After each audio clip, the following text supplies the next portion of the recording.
Hello everyone, welcome to another episode of USTM podcast. Myself Swimi Taye from the Department of BAAG Administration and Governance. We are here to have a productive conversation on the preparation for UPSC, state services and all about aspirant life. Very delighted to have Sir Bhargab Kashyap Gogoi from the Department of BAAG Administration and Governance to share his valuable insights. So welcome to the show, sir. Thank you so much, Sumi, for having me here today. So first of all, a very happy 1 year here at USTM. How are you feeling and how is the experience so far? This 1 year, actually, it has been an amazing year because, I would like to really appreciate the initiative of our Honorable Chancellor, sir, for this course BAAG. It has been designed in such a beautiful way that, we don't have to, aspirants or our students don't have to go actually after the graduation to any coaching institute. Whatever they are going to get there, they are getting here from the first time onwards. So I think this is a very reforming and a very visionary step by the Honorable Chancellor, sir. And I'm really enjoying working in this department. Thank you, sir. Sir, yes, very much true. BAAG has definitely been very helpful and you have been such a helpful mentor throughout our journey. I'm sure there are a lot of viewers out there who want to start preparation, but they don't know exactly how to start from or where to start from. What would you suggest to them? Okay, how to start? See, the basic thing is we get the information from everywhere, from the internet, from YouTube. Like you have to study these NCERTs, you have to go through the Yojana Kurukshetra, you have to go through the newspapers every day. But I believe, and I would suggest to all the newcomers, new aspirants, that whenever you are starting, you should know one thing, that why are you starting this, right? And if you are not getting why you are starting and what you are going to do, what service you are going to give later on, it would not make sense of your preparation. So what my first suggestion would be, when you are starting your preparation, start making your mind more curious. So once you are curious about the things, you will automatically develop some interest regarding all the topics. Okay. First thing is that you have to collect the syllabus. First and foremost, everyone knows this. Everywhere this information is available. Second thing is that after getting the syllabus, how will you approach to the syllabus, right? If you are just taking out the syllabus and trying to read and memorize everything, it will not work out for you. Because for the prelims, for the mains, anyhow, you need to have the brainstorming and your critical thinking, right? If you don't develop this critical thinking, it will not make sense. So to develop this critical thinking, you have to be curious enough, right? So if you want to be curious, that means you have to develop some interest. Whatever is going in and around you. Suppose there is, today morning, I have experienced an earthquake. I will try to understand why this earthquake has occurred. To understand this thing, I have to go to learn about the plate tectonics, about the waves, right? To learn about the plate tectonics, again, we have to go to the origin of the earth. To know about the origin of the earth, we have to go for the origin of the universe. This is a whole chronology that you should follow to develop this interest. Once you develop this interest, then automatically it is patience, hard work, perseverance, everything will carry on. Everything will follow up, right? So I would suggest all the aspirants that be curious, develop this interest, take out the syllabus and just start straight away. Sir, yes, definitely scrutinizing the syllabus is very much important. Sir, next question is, sir, do you think in reality it is possible to crack civil services without any formal coaching? So I think I should give you a very genuine answer to this. Okay, I have been in the coaching business. So the thing is that actually we can't say that coaching will give you 100% preparation, will help you with the 100% preparation. But thing is that it will give a boost to your preparation. See, there are many aspects regarding the coaching. First of all is if you start by yourself, or if any of the aspirants, they try to start by themselves. First, they will, while gathering the process, how to read, how to attain the knowledge, how to develop this thinking process. Okay, it takes a lot of time during this process. So coaching makes it easier. Okay, they will guide you, they will provide you with their notes, they will help you in understanding the concepts. Definitely that time duration will become shorter, first thing. Second, it helps in such a way that you will get the environment, a competitive environment there. Because in coaching, you will find many students, okay, around you who will also work as same hard as you are doing, okay. Thing is that when you will get that competition, it will boost and it will make you feel where you stand, right? If you study alone at home, you will never realize this place, where do I stand? You will be satisfied with her less marks, where others are getting more marks in the mock test or something. Okay, so I would suggest that there should be an environment, not exactly coaching. If you are being able to do these things by yourself, it is well and good. But I would suggest that all the aspirants should once in a time, okay, during their preparation, they should try to experience this competition, okay, either through coaching or by giving some mock test. Okay, giving the mock test is equally same as the coaching is, like they will get the environment of competition where they stand. Okay, so I would not directly say to go for coaching. If you are being able to do that thing without coaching, it is good, but be in that environment, be aware of the competition that is going on around you. Thank you, sir. Following my previous question, nowadays there is a trend that we need to go to Delhi in order to prepare. Sir, how does one who belongs from the remotest part of the country crack such national level exams? How does one get access to such resources? It's been very amazing to notice that many students, many aspirants, from the remote areas, they are being able to clear this exam. Actually, you see, if you see properly regarding the syllabus, regarding the question pattern of UPSC, it is such a beautiful examination because UPSC has kept in mind regarding all the sections of the society. Like you asked the previous question, I am said that it is not impossible to crack this examination without coaching, formal coaching, right? So UPSC has a proper plan for it. UPSC has made the most relevant books or the most relevant resource as the NCERTs, and these NCERTs are very affordable. It will hardly cost you 90 to 100 rupees per NCERT, so that each and every student, regardless of rich or poor, they will get access to these resources, right? Secondly, UPSC has wanted that the students should know about the schemes of the government, so students can get access to Yojanas and Kurukshetras. These are also very affordable books, like they will come at around 25 rupees to 30 rupees. Next, UPSC wants you to be updated with the current affairs. So what do you refer to? The newspapers, right? And the newspaper comes around, Hindu or the Indian Express, they come around 10 to 12 rupees, right? So this has become a very affordable for the students to prepare for the exams. So that's why I told you that there is not such that you will need a formal coaching, right? So this can be done through NCERT readings, through proper magazines, through newspapers, and if you want to join the answer writing courses, you will need a little amount of money. That one, I don't know how people can manage it, but a little amount like 10 to 15,000, because you want to know how you are writing your answers, how are your competitors writing the answers. You have to make a comparison out of it. That is the only way to make your answers better, right? So you have to have the access for this. And once you clear the prelims, I know many of the students, somehow they will manage this, that they will get an answer writing course or something. So firstly, that UPSC has made it affordable for everyone. Secondly, I really appreciate that government has also made it, kind of very resourceful for the students, okay, by these initiatives of scholarship and so on. Okay, this is a very commendable job for the government, I believe.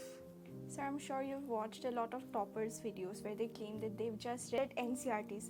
Sir, do you really believe studying NCERTs is enough in today's competitive world? See, the videos which I have watched number of videos. There are two kinds of toppers there. One will suggest you that NCERT is the most essential and necessary part of this preparation. Another section of topper, one, I forgot the name, but he has scored all India rank 1. Okay, I don't know which year it was. He has claimed that he has never touched NCERTs. Okay? So you will get both the sections of these toppers. See, the thing is that I believe this preparation needs the what UPSC is seeking for. Whether you take it from NCERT or from any other resources or materials, it does not matter much. Okay? Ultimately, you will need that content, that knowledge, that information that UPSC is seeking for. And why everyone suggests NCERT? Because NCERT has this kind of information. Okay, so if you are referring to any other materials, your class notes in our department, all the faculties of our department, BA Administration Governance, they have made their own notes. Okay, and all the notes carries or contains this information of the NCERTs.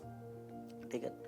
So if you are getting from the class notes whatever is there in the NCERTs, then you don't have to go back to the NCERTs to read it. Okay.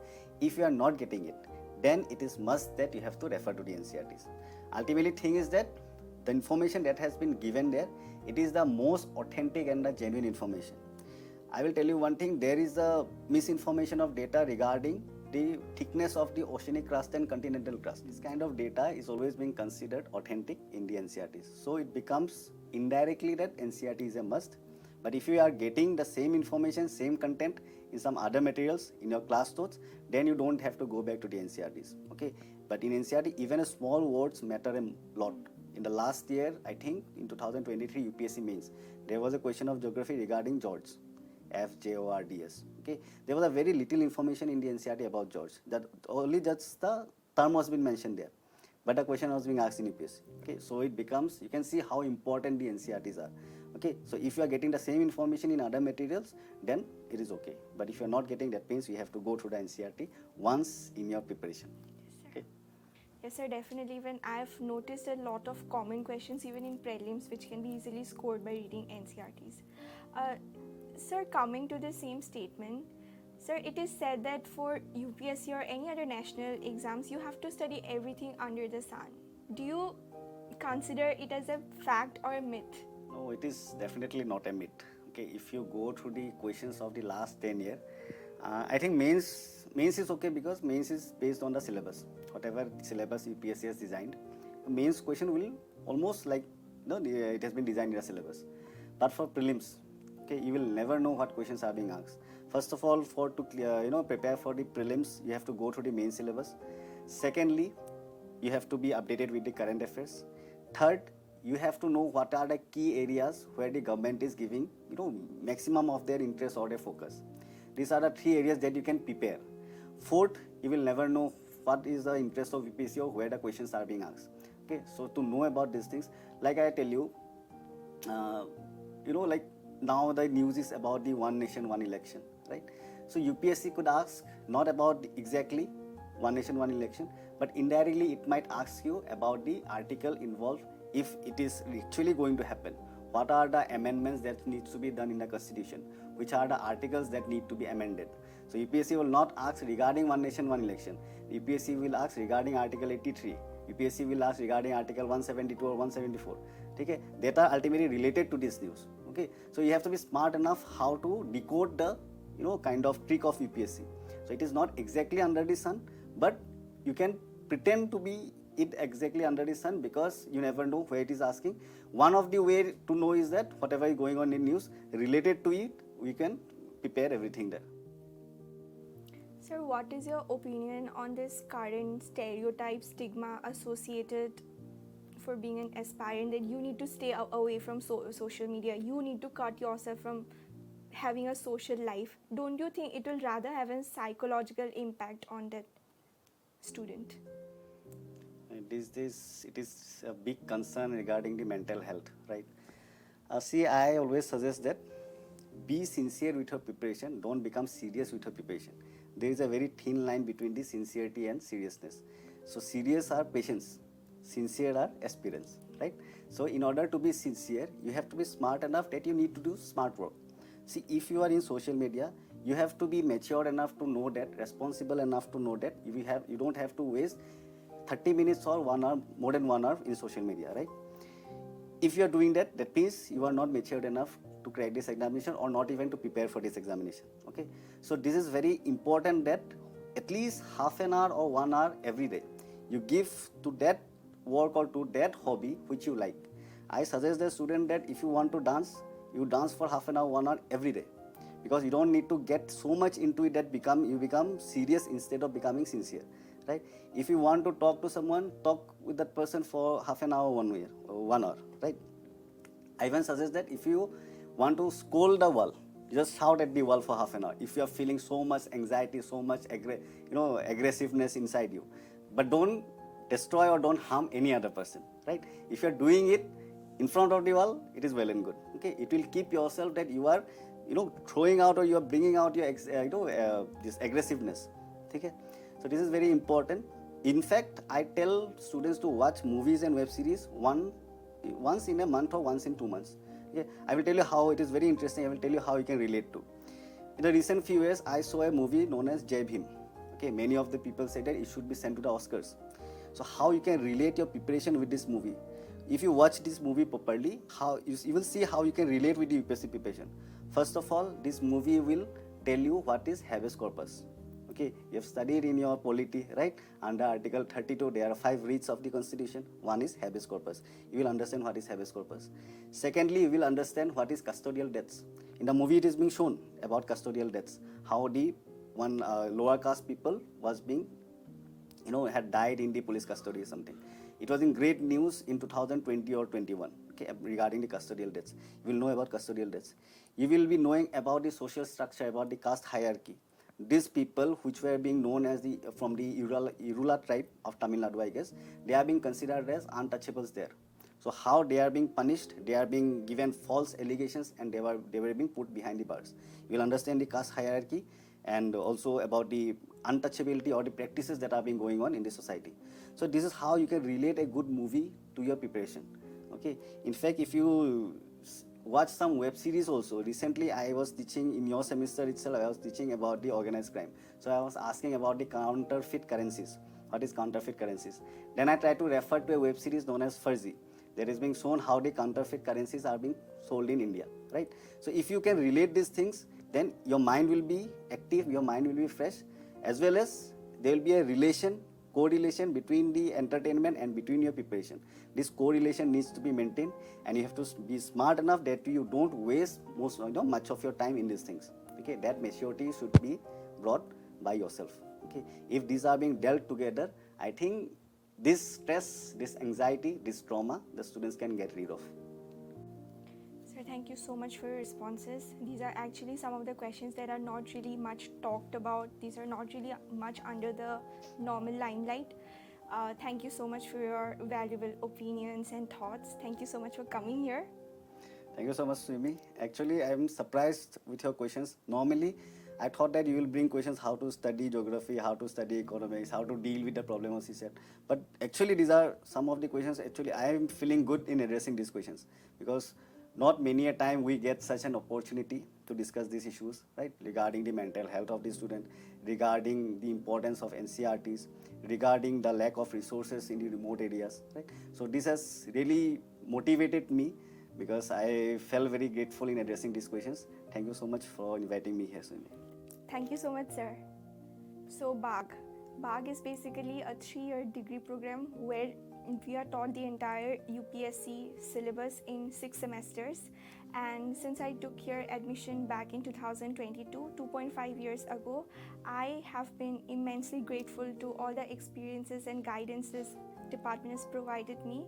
I took admission here for my dream to become a civil servant, and I'm very much grateful for Chancellor Sir for offering lots and lots of scholarship, not only to me but to many of my classmates, and I'm sure whatever I've learned from BAAG will help me in my future.